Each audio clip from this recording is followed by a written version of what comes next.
what's your view of the challenge between getting a law drafted, putting a policy, and implement that policy to practice and make changes on the ground?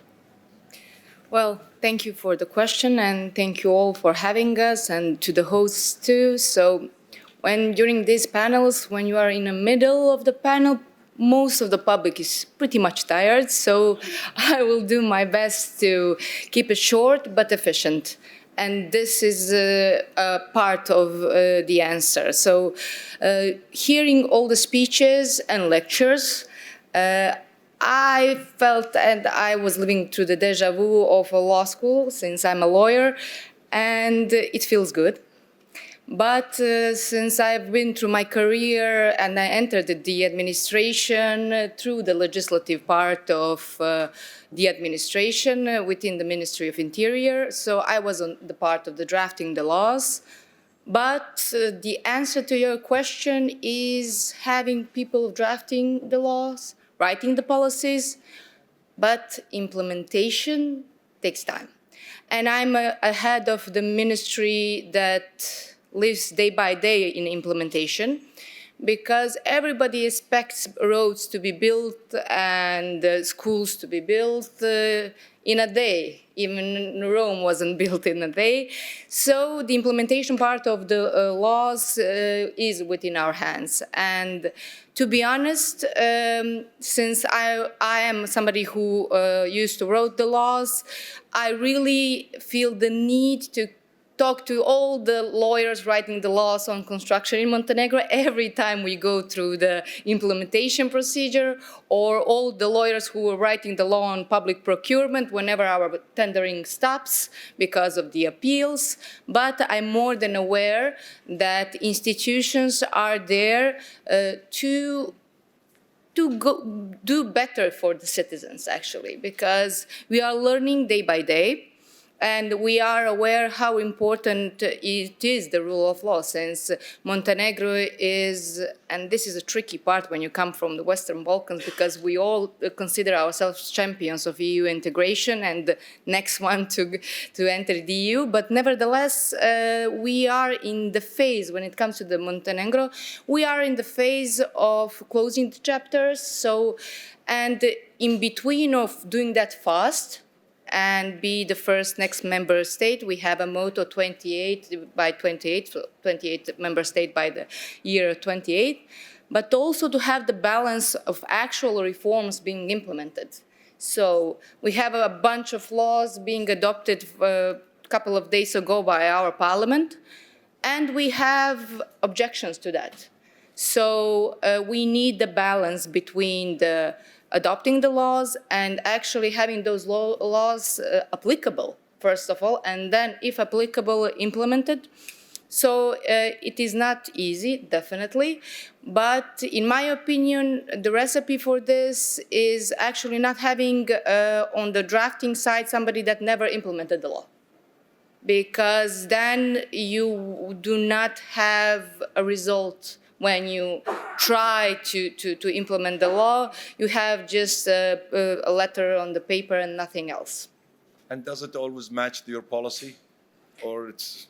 Well, as I said, since we are within our EU integration part, a lot of policies, I do not want to say this, so this is off the record, but a lot of them are, so to say, imposed by the EU, but it is our decision to be next EU member state. But also, we are aware of the fact that the policies go hand by hand with also the policies of the government and the politics itself. So it's always tricky to have policies and laws hand in hand, plus implementation, all the cycle or triangle to be perfect. But we are doing our best in that. Thank you. I'm turning Your Excellency, Minister of Justice of Georgia, and again, welcome to Dubai. And Georgia is a growing economy, and you're looking to grow your presence in the region. How do you plan your priorities between domestic legislation, attracting investment?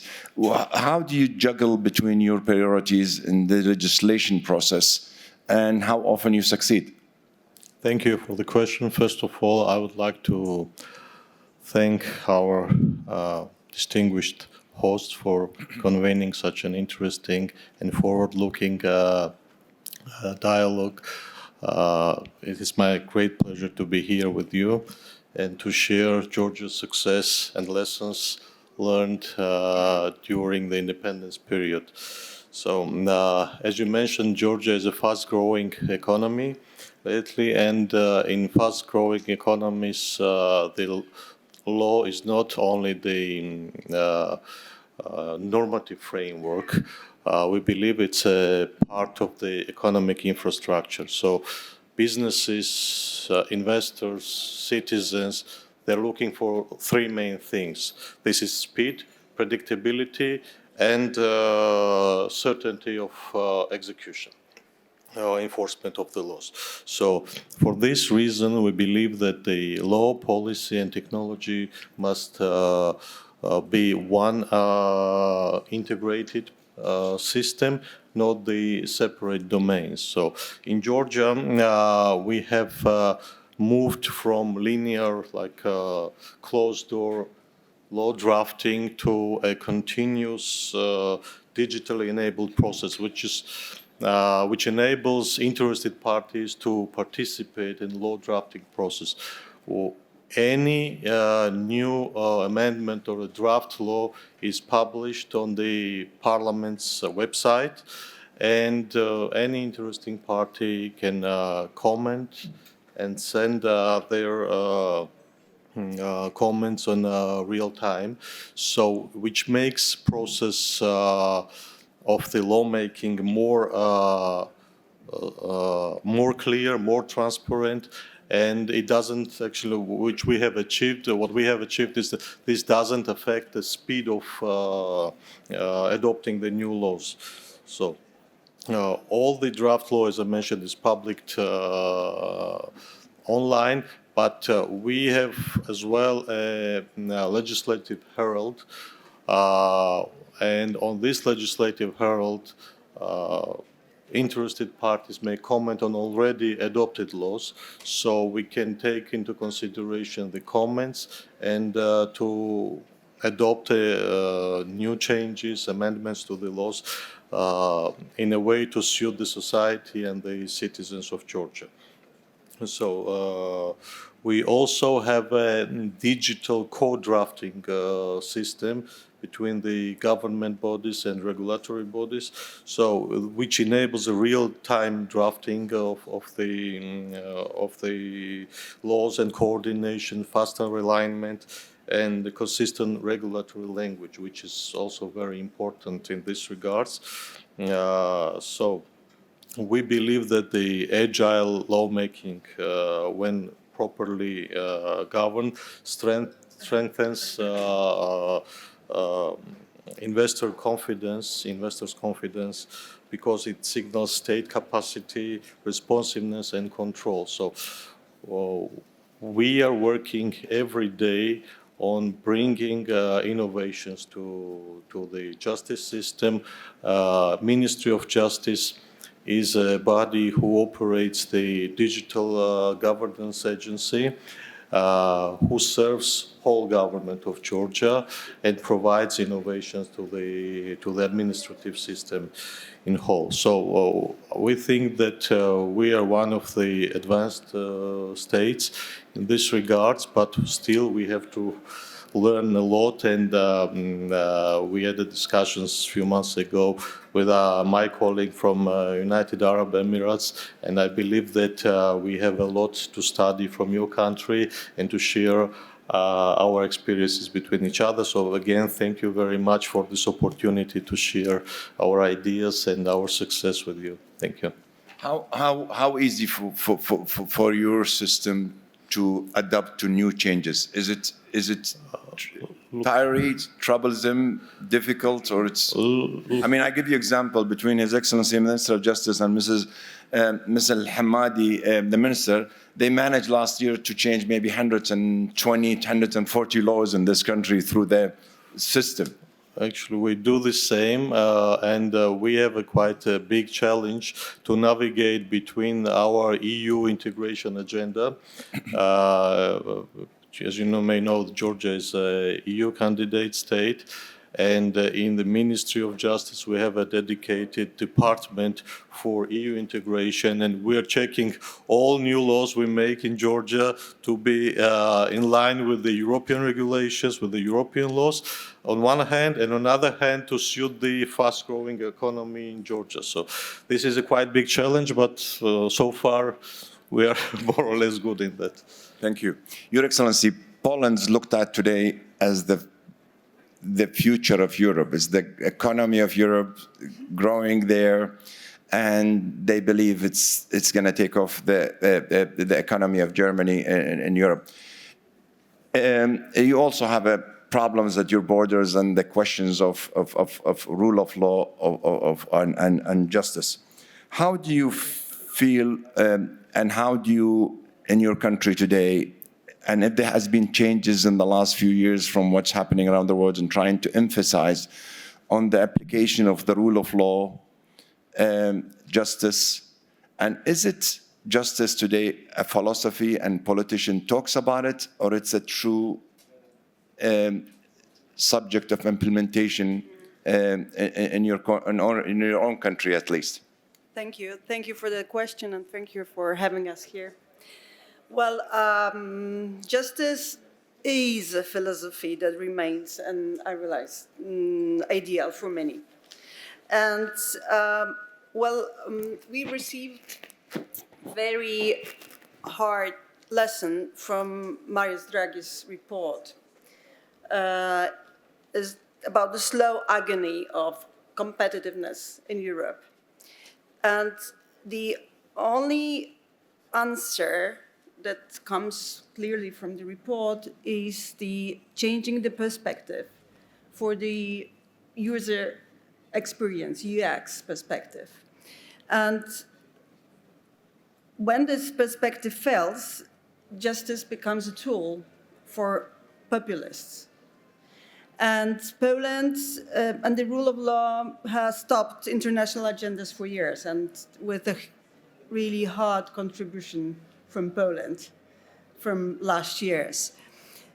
And well, this is a really hard lesson for us, and that the strength of the rule of law doesn't just lie in the quality of the statutes and the number of statutes, but in the society's commitment to defend it. And well, I'm observing those discussions for years about how to achieve it, in those discussions, elites often attribute the public's perceiving lack of commitment to defending institution to a supposed absence of civic education, which is true. Of course, it is true, but this approach fails, we often forget about the really crucial aspect. Citizens will only demonstrate their willingness to defend the institution if those institutions offer benefits to their daily lives. Legal guarantees must offer more than just procedural rights. It must provide a substantive justice rather than the formal justice. And I really believe that only these user experience perspective can give us a mandate, but also make the responsibility stronger for the justice we create now. And populist movements, which is the greatest challenge for the rule of law today, do not emerge in a vacuum. We have to learn from them a lot. And because they grow in the soil of problems that were created by lawyers. Which is good. Yeah. Which is good. That's what we really faced in Poland last years. And, well, it's not possible to provide a simple solution to the problem of populism. But the rule of law defenders must address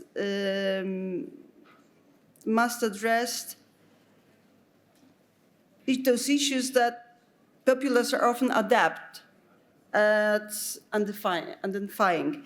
And so once again, we really have to learn a lot, how to understand what they right got.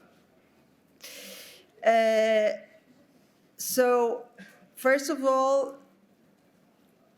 both on local and international levels, it is essential to be sure that we have two key steps. First, identifying who are left behind. So again, I recall this user experience perspective, and the groups who feel economically threatened, and because those are fertile ground for populists. And the second is the reform audit. We have to create a system which is not only about doing our legislation transparent and public and being a subject of opinion. We have to listen to those users of law, and we have to give them a floor to not only for consultation, but to give them examples of the new statute. This is the only way we can create a system which is friendly for citizens. Thank you. Very quick questions, maybe a 30 seconds answer if possible. UAE has adopted not only AI, but also using AI in legislation, helps of AI in drafting laws. EU being looked at as being very protective over regulating AI.